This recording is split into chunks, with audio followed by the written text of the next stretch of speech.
side that would be super powerful. It's more of that Faker just wants this for the general theme of their team composition.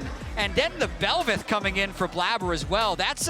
It's actually a departure from what Blabber's played for most of the summer split. Summer split was a lot of mouth. Put that pressure on, does commit the flash this time around, doesn't find a ton of success, but they are really just trying to tax C9 everywhere, knowing Blabber was topside, knowing he was pushed out there. He's forced to flash and fudge. Now level 6 is up. Oh, he's taken way too much damage from that equalizer already. He's gonna go straight. Well, I was gonna say, when you use that at that timing to grab flash, then this is before 6, but Owner can use his flag and drag to threaten that with Faker stealing the shockwave, and now you've grabbed Dragon control.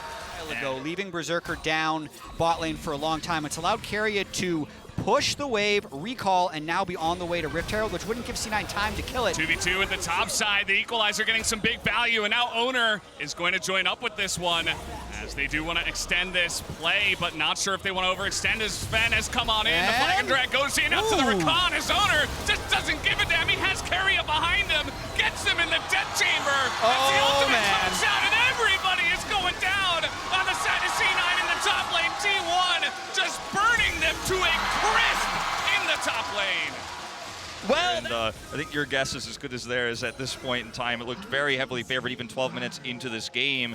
Push people back in the river and look for a fight or drop the Herald mid.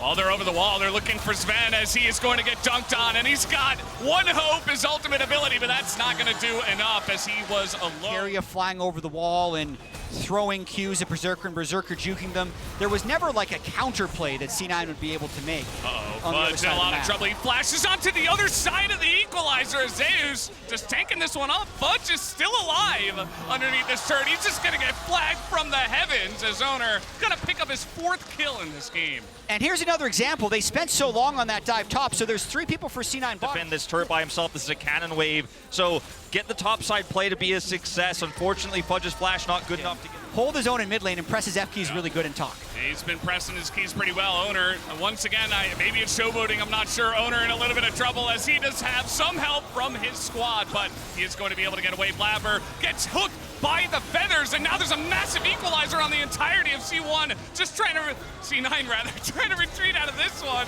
That's a huge play comes out from Keria, and they turn this one around, and even the tower can't get into this one, as Keria will disable that. This might just be a clean ace going into the hands of T1, and that it is. Nobody will fall on the side of T1. An insane win here for T1, but we all saw it coming. They had control over the Dragon, and at this point in time, Owner is just so tanky, he could absorb a lot of that damage, and as the turn begins, it feels almost... Yeah, we've had a couple of 24-minute games as well.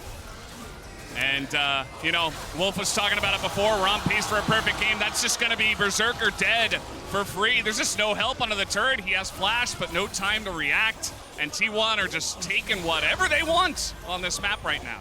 On that inhibitor turret, if they want to commit to it, they don't even have to. And T1 have control over every zone on the map. Faker, I mean, he's drawn 3, 4, 5 people just down to the bottom side of the map. And yes, they will get this objective bounty. Not a perfect game, chat. Not a perfect game, but it's a perfect Baron. Nobody is going to contest them on that one.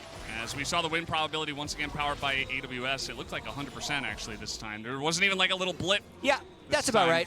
This would be a higher win probability than G2's comeback on day 2 when they were at a 99.4% chance of losing. Yeah, I think we might be adding 50 gold for the Nexus on this Red Bull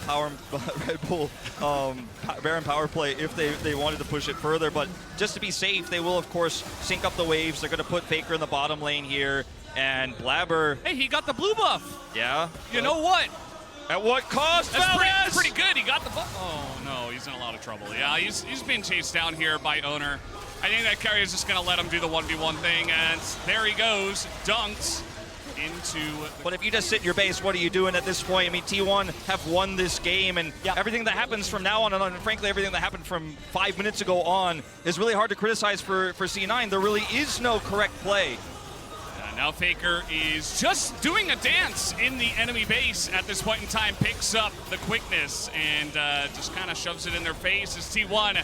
They're on pace to try to break one of the fastest games that we have had here in the Swiss stage. The turrets of the Nexus are already going down. C9 They're gonna have to make one last stand, and they get the knock up here on a Zeus who loses a total of 0 health at this point in time as the Bard ultimate comes out as well. And Carry is having a lot of fun at this point. Fudge is in that back line, but he's just gonna be ripped to shreds by the Feathers once again.